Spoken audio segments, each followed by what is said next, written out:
incapable d'oublier toutes les certitudes fascistoïdes de son histoire surannée, de tout son passé ordurier.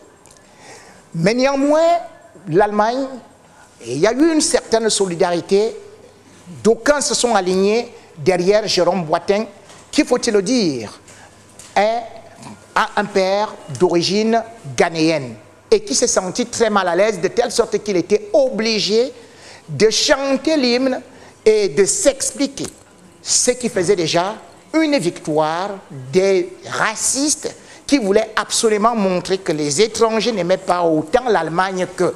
Et pourtant, Jérôme Boitin, comme il expliquait, il aurait dû jouer avec n'importe quelle formation, et particulièrement le Ghana, mais par amour, il a voulu rester avec l'Allemagne parce qu'il est né en Allemagne, il connaît l'allemand et il s'est intégré en Allemagne.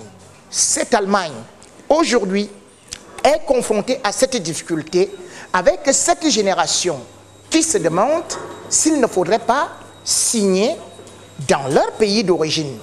Soit dit en passant, l'Allemagne est confrontée à un problème d'immigration actuellement. En 2014, il y avait 14 000 licenciés des fils d'immigrés ou d'origine étrangère. Mais en 2015, avec la grande crise migratoire, l'Allemagne s'est retrouvée avec 30 000 demandeurs de licence, ne serait-ce que pour le championnat.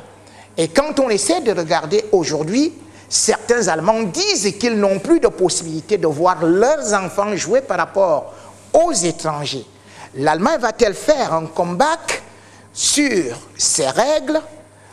On ne l'espère pas, dans la mesure où on a quand même constaté qu'un club comme Hambourg a eu à faire signer Djarta, un jeune Gambien qui est parti dans le bateau, qui a failli mourir dans la mer et qui a quand même aujourd'hui signé et qui est bien accueilli dans son équipe. Cette Allemagne, où il y a les pour, où il y a les contre les étrangers, est en train de marcher avec un pied claudiquant, un pied tantôt vers l'intégration, un pied tantôt dans la discrimination.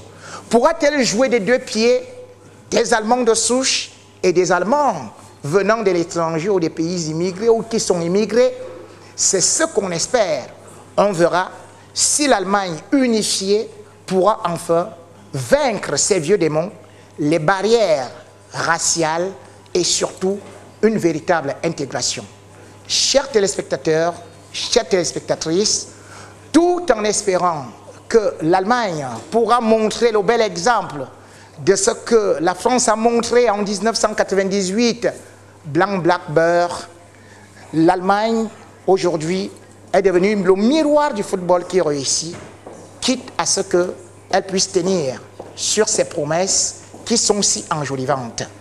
Je vous donne rendez-vous pour demain pour un autre numéro avec une autre formation, une autre nation. À demain.